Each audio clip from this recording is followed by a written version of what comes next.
wonder if you could just both share your thoughts on what the recent experience of 5 games in 10 days has been like, and particularly the experiences of this week. What do you feel like you learned about this team recently, as it applies to like where you are moving forward, how everything is actually coming along? Well, these stretch of games has been like physically taxing and mentally taxing. So we're looking forward to the 2 days off. But with this team, like during these games, I feel like we're getting a flow and everybody's, learning their roles and playing to the best of their ability, really. And I think we're pretty good when things are flowing great defensively and offensively. So.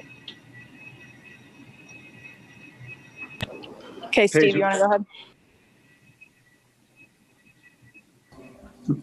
Paige, we just want to follow up at all just on what you may have learned about the team recently through this stretch? Yeah. I mean, playing 5 games in 10 days is really hard, especially with the caliber of teams that we've been playing. Ever since the Arkansas game, we've been playing really tough teams. So just mentally pushing through it and physically pushing through it. I think our team showed a lot of resilience and strength. A lot of these games weren't easy coming into, especially South Carolina games. And the games after that, just, of course, the tough battle against South Carolina was hard. And then having games after that with no breaks really is hard as well. But I think just the way we fought through it and the way we just mentally and physically just battled those challenges was really important for our team. Thank you. All right, Steve, you're up. Christyn, Gino said this was your best game in a while. How good did it feel to have this kind of game? Felt really good. Felt good just to see the ball go in a couple times. I've really been struggling a little bit, shooting the ball and just getting into a good groove. But I'm very thankful for my teammates because they've had my back since I've been off, and they've been very encouraging and just helping me stay positive. So I appreciate them for that.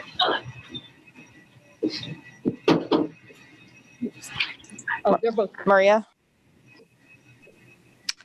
Hey guys, actually just to follow up on that, Christyn, that you were able to get involved early, the difference, would you say, between last game and this game, aside from, your teammates helping you, was it more of like just like a conscious effort, like I want to go and find my shots and hunt shots right away? Yeah. I mean, I just took the opportunity. I mean, I was wide open, so I just shot it. I feel like in the other games, I was just really passive and just not very confident in myself. So I just went into this game, telling myself, like, here we go. We're in it. So that's what happened, and some shots went in. If I could follow up real quick, Anna, for both of you, actually, Christyn, you alluded to having a couple days off to look forward to, and Paige, you've been playing so many minutes, and I know you love to play a lot of minutes, but how are you going to unwind a little bit over these next couple of days, physically and mentally? Like, how do you just rest and regroup? Well, is it just a break from basketball? Is that like the main thing? TV shows, I'm just gonna chill, get some good food, just enjoy, life, really. Yeah, that sounds good. Yeah. Storrs, Connecticut is our new home now, so we haven't been home in a very long time. Just been traveling, been at practice, been at games. We haven't had a lot of time just in our beds, just hanging out in our living rooms. So just to get that time off and just kind of rest your legs and rest your mind, I think we're all looking forward to it. Yeah. Did either of you have exams today? Because Coach mentioned that some players had exams. Yeah, I did. She did. Not me. How did that go? It went. Yeah, it went. All right, thanks, guys. I appreciate it. Doug? Christyn, you had mentioned your confidence and kind of how it was down. I mean, that said, what do you think this game does for you, especially now that you have a few days off and can kind of, go into that knowing that you bounce back? I mean, so, in that sense, how big was it? It would have been very sucky if I would have played horrible in this game and then had 2 days to just sit on it. So I'm happy that I got to go out on a bang and, just take this time to get my mind right, get my body right, rest up, and just looking forward to practice on Monday. Gino mentioned he had talked to you before that last game. I mean, did you talk to anyone else specifically just about your slump, or how do you handle it from that perspective, or do you just prefer not to talk to anyone about it? I mean, I have a circle, I talk to my teammates, my family, my parents, the people that's closest to me, they help me stay positive, like I said before, and just constantly encouraging me. But at the end of the day, they're not out there on the court with me. So, I have to got to grow up and figure things out on my own. And I'm constantly growing and constantly working on my mindset, and it paid off today. Thanks. Carl?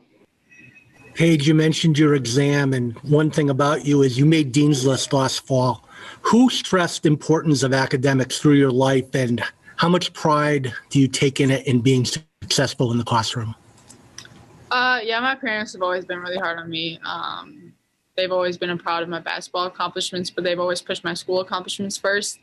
And they've always told me that it's student athlete, not athlete student. Sometimes I disagree, but they've just kind of pushed it on me. So that's just kind of like, I took pride in that, definitely for sure, just trying to get the best grades that I can get. Yeah. Do you get annoyed if there are people out there that think you're just a basketball player? Yeah, not even in school, just on social media, just using my platform. And yeah, I mean, there's a lot more to athletes than just whatever the ball we're using, whether that be our voices, what we do in school, what we do off the court. So yeah, I mean, it is pretty annoying when people just try to single us into sports. Thank you. Roger? Paige, after last game, Coach was asked to kind of compare you to other freshmen that UConn has had. And he said, I don't really see a good comparison there, but what I see is the way you're taking this team and leading it the way Diana Taurasi did in 2003 as a junior, when there were no All-Americans around her, returning All-Americans. First of all, how do you accept praise like that or comparisons like that? And how are you handling all this with being expected to do so much? Do you just rely on teammates or something? Yeah, I try not to pay attention to that stuff at all. A lot of people have different opinions of different things, but the only thing I really focus on is what my team, my coaches, and my teammates need me to do.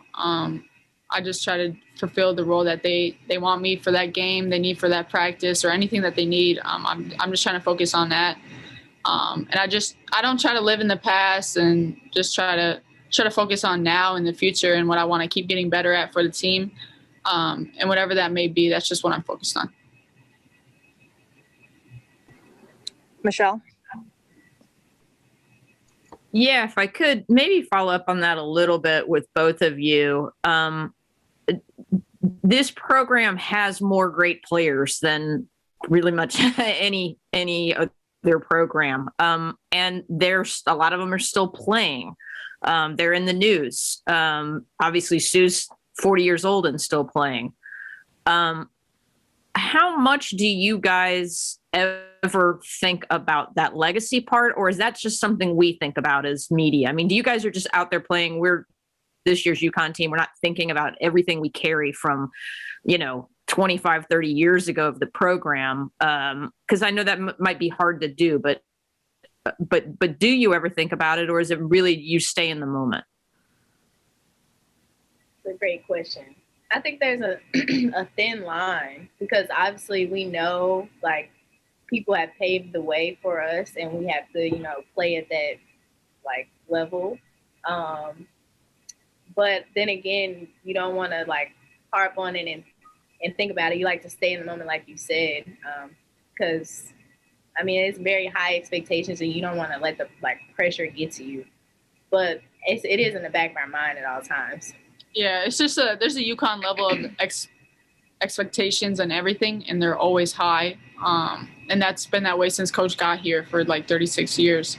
But each team has different things that they're excellent at. So we can't focus on, this team from 1999 was really good at this, or this team from 2001 was really good at this.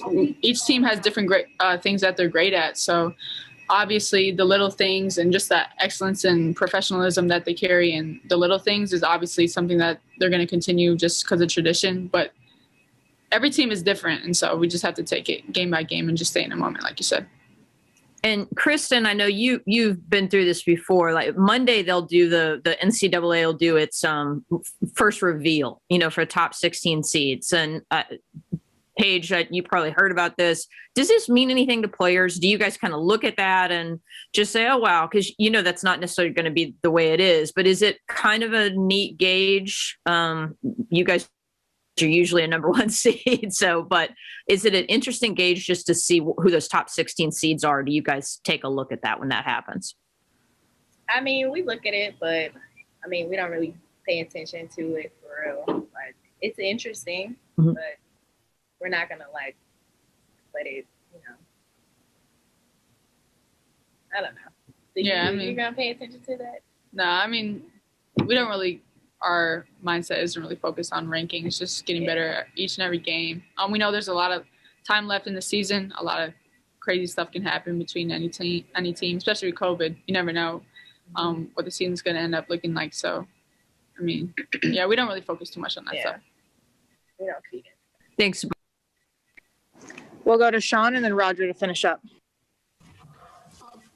A few back-to-back slow starts for you guys out there in these first quarters. I'm just wondering what you guys think you need to do to kind of buck that trend and get off to some quicker starts. I just think we, need to come out with an aggressive mindset, like constantly. Sometimes I think we, start off a little slow, a little passive instead of coming out and throwing the first punch. And that's just something that we have to, be more conscious about and get better at moving forward. All right, Roger. There's always been this quote unquote mythical freshman wall that everybody runs into at some point, and you seem impervious to that. And we asked Coach about it. He said that he thinks you've probably felt the pressure along the lines, but you just hide it well. I mean, how do you deal with all the pressure you're feeling as a freshman and not hit that wall? Or how do you? I've hit a wall. There was a couple practices that I just wasn't there mentally, and it kind of made me take a few steps back and realize like I need to check back in. And it was a tough time, but I try not to show it on my face and show it in my emotions, just because my team needs me, my coaches need me, and I can't be in my own head about things. I just have to stay confident. But the pressure, I try not to focus on it really. Like I said before, I'm just trying to do what my team needs me to do, what the coaches want me to do, what my teammates want me to do. And all the other outside noise, it doesn't really matter to me because I'm not focused on anybody else's opinions. I'm not going to be perfect for anybody. Everybody's always going to have something to say. But the voices that I care about, those are the people I'm going to listen to.